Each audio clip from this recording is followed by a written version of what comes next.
Hello again and welcome to Money Matters. After a 2-year absence, the Hong Kong Rugby Sevens are set to come back this November 22nd. The event is probably the city's biggest international sporting event, with 50% of the spectators normally flying in for the games. But this year, organizers are expecting a more homegrown affair, as the city only recently eased its quarantine measures, and not enough, it seems, to entice visitors back to the city.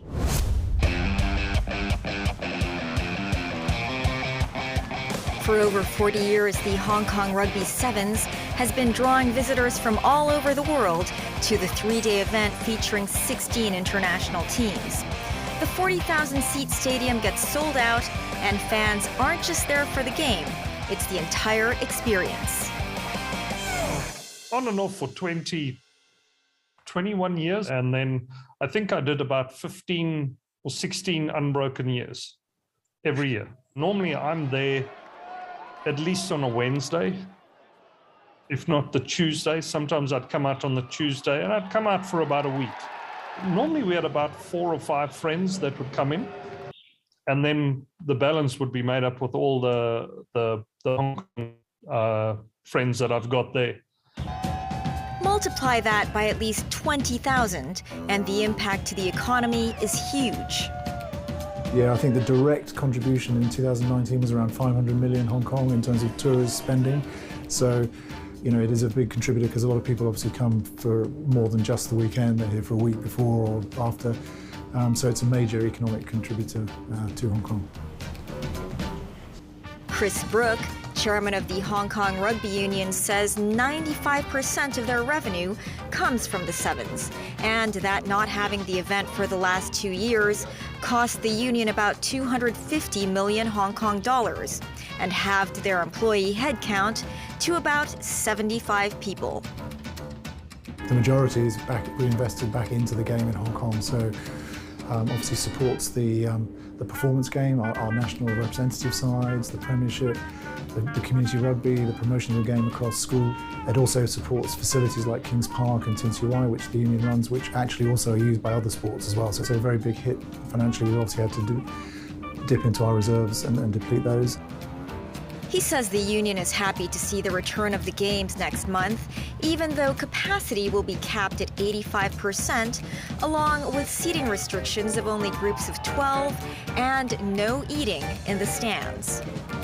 I think it's also, you know, a signal that, you know, Hong Kong's sort of back in business and that we're back on track, and also it's a good, I guess, preparation for the April 2023 events. During the tournament, all players will be in a closed bubble going only between the hotel and the stadium for practice and the games, and they'll be tested daily.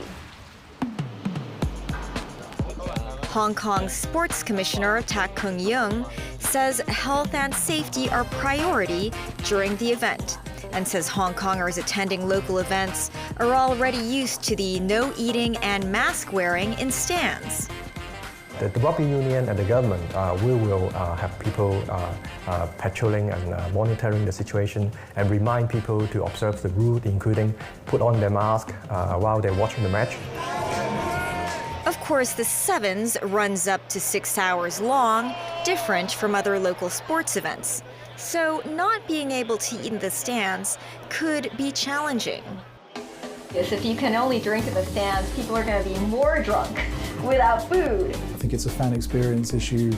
You know, if you're going to sit in the stadium for more than 3 or 4 hours, whether 5 or 6 hours, you know, you want to be able to eat. So regardless of the drinking-eating combination issue, I think you know, it would be better if we could come up with a solution where people can eat in the stand, yes. He says the rugby union has adjusted the time of the event to start later so people have time for lunch or breakfast before coming to the event.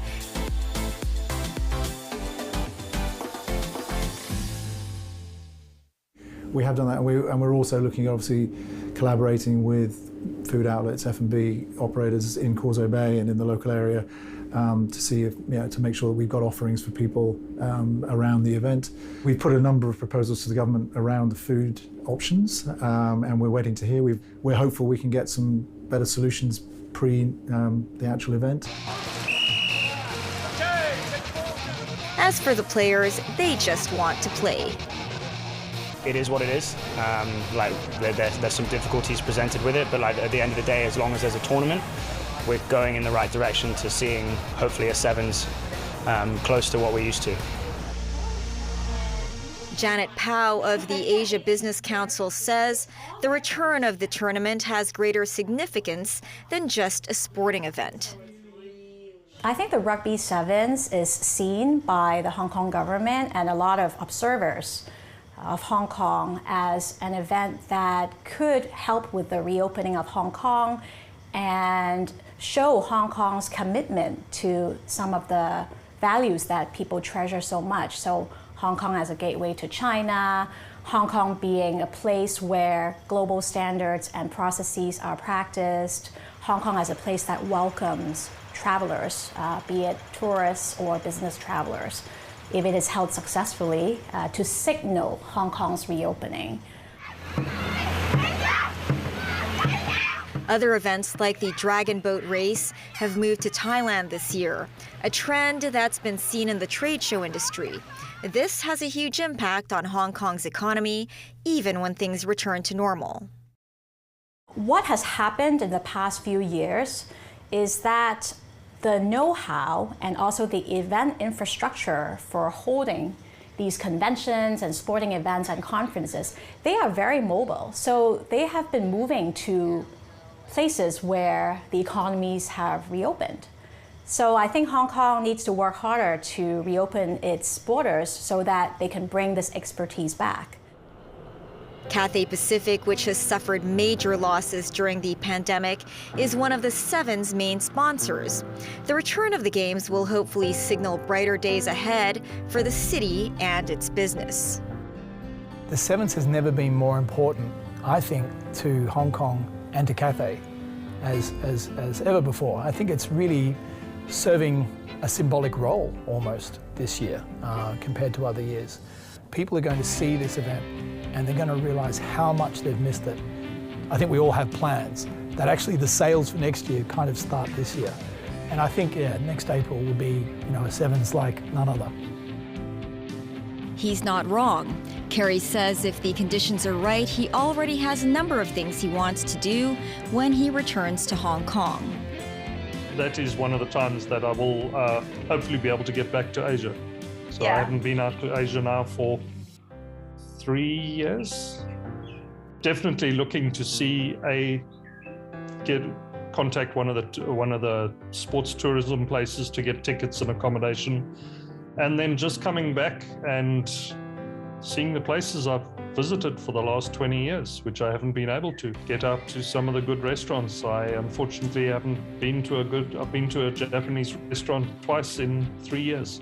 We do have some here, but it's sadly not anything on the standard that we've had in Hong Kong. I would like to get back to the China Club and, as I say, get into some noodles and some Peking duck. I haven't had Peking duck in too long.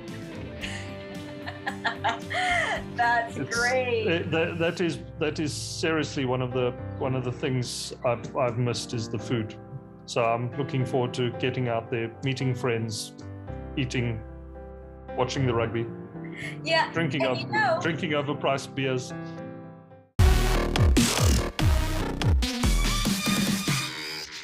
The International Monetary Fund has downgraded its outlook for the world economy for 2023, citing a long list of threats that include Russia's war against Ukraine, chronic inflation pressures, punishing interest rates, and the lingering impacts of the global pandemic.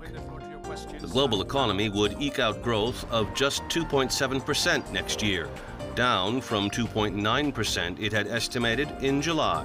The global agency says 3 major economies, the US, China, and Europe, will slow, accounting for 1/3 of global economic output. The mainland would see 4.4% growth next year, tepid, it says, by Chinese standards. UK Chancellor Kwasi Kwarteng says the government will fast-track its plan to balance the government's finances to 31 October. The plan is supposed to explain how to fund tax cuts and reduce debt after a mini-budget triggered market turmoil. An independent forecast of the UK's economy outlook will also be published at the same time. The new government of Liz Truss has been scrambling to reassure markets after its initial blunder with a mini budget that provided £45 billion in tax cuts for the rich and increased government borrowing. Tesla delivered 83,000 China-made electric vehicles in September, marking an 8% increase from August.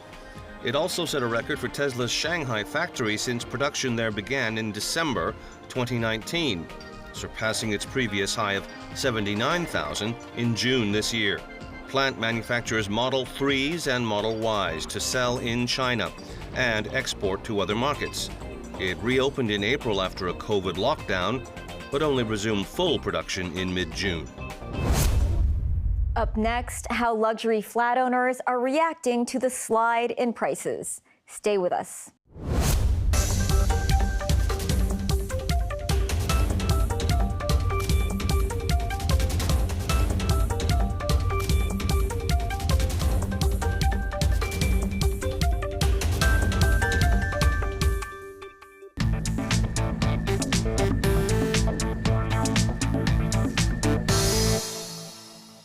Welcome back to Money Matters. It's been a common view that Hong Kong luxury properties fetch higher prices and can withstand price volatility. But with so much uncertainty locally and around the world, the prices of high-end flats have felt the squeeze, and sellers have adopted a more practical approach with buyers. Alice Khan looks through Tai Hang to see if there are any bargains to be found. This 67-meter-long fire dragon winds its smoky way through the streets of Tai Hang. The fire dragon dance started in 1880 when Tai Hang was a Hakka farming village. Local legend has it that over a century ago, a few days before the Mid-Autumn Festival, a plague wreaked havoc on the village. The villagers made a huge dragon of straw and covered it with incense sticks. Accompanied by drummers and firecrackers, they danced for 3 days and 3 nights, and the plague disappeared. But now the fire dragon may still dance, but the COVID-19 pandemic persists. The fire dragon dance began at Lin Fa Temple, built during the Qing dynasty.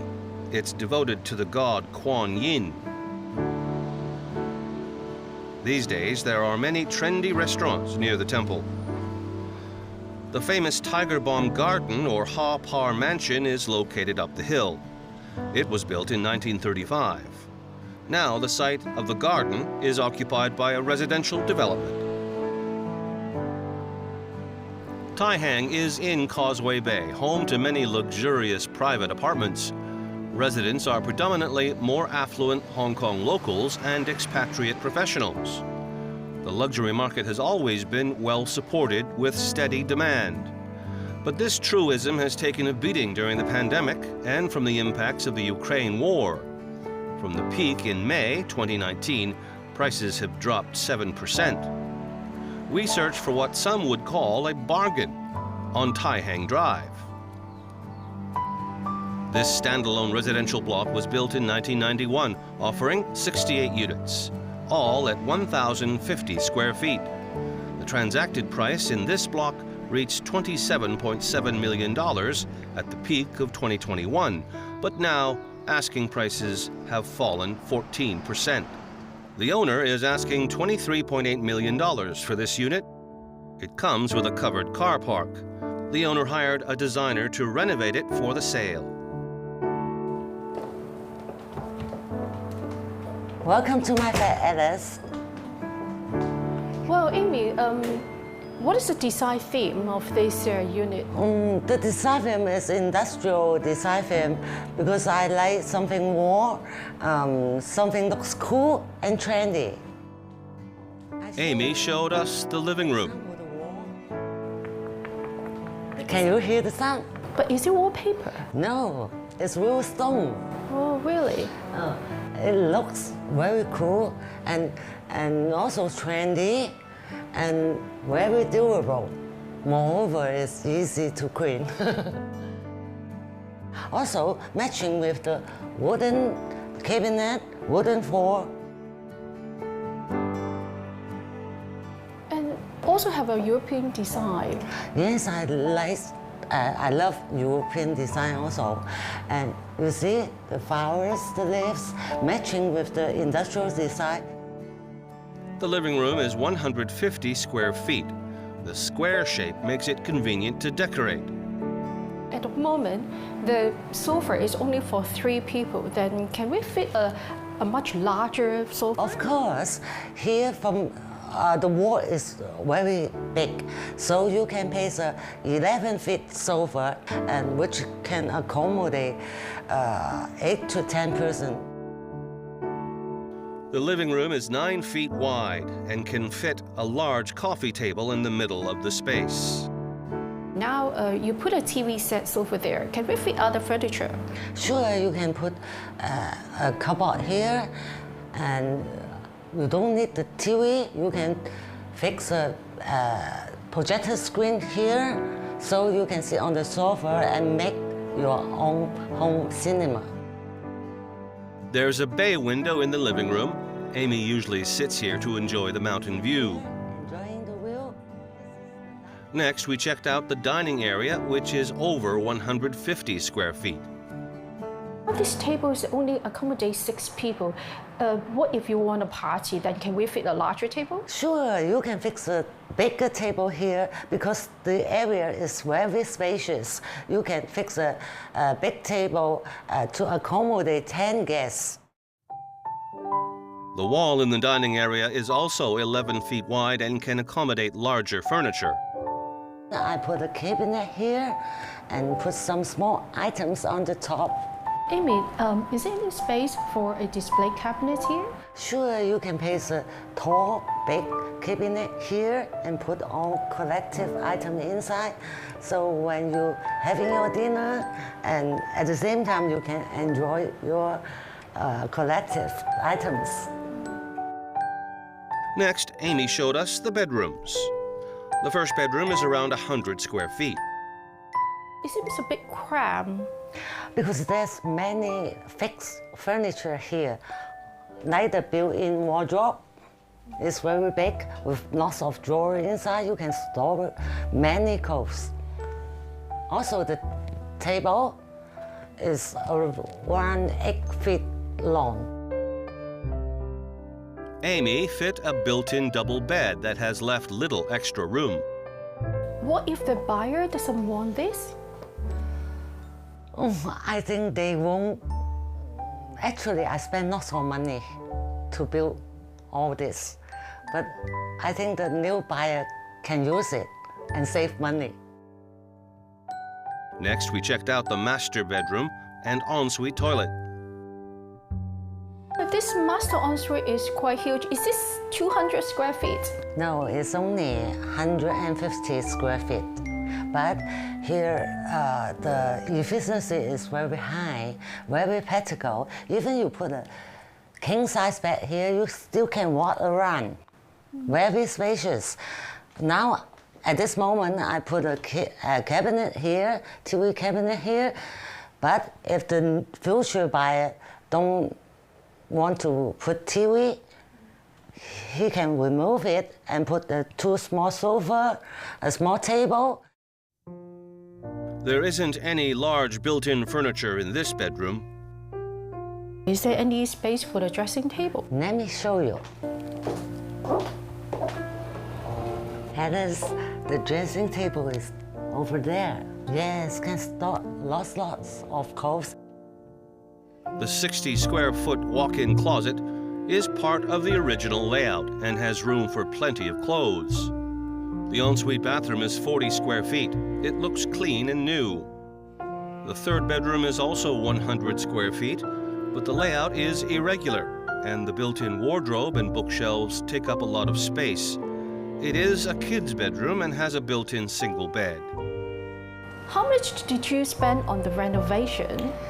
Oh, we spent around 2 million on this flat. We renovated within 3 to 4 years. We want to keep it in very good condition, but the most costly place is my kitchen. Kitchen is spacious and nicely done. How much did you spend on this kitchen? I spent over 300,000 on this, on renovating the kitchen. You see all the cabinet, brand new, and together with the electrical appliances, all brand new, and the huge fridge, and also the basin. It has plenty of storage space. The water and gas pipes were also redone. Agent Krista Lai is helping Amy sell the flat. Now the market is not that good, then is it easy to get a buyer? They expect the professional, they like the high quality, they like open view, they like the very good condition. They would like to buy here because compared to central mid-level, it's less 10%. They also can enjoy the very nice mountain view and very quiet here. Surveyor Kit Jung says banks could lower the valuation during this period of economic weakness. The current asking price of 23.8 million Hong Kong, actually it is representing a unit rate of around 22,000 Hong Kong per square foot, which is close to the lower limit of the transaction range. So the asking price, which is quite reasonable. He also says with the trend of increasing interest rates, the whole market will become volatile, and there's a chance buyers will have to spend more money to make up the gap between an asking price and the bank valuation.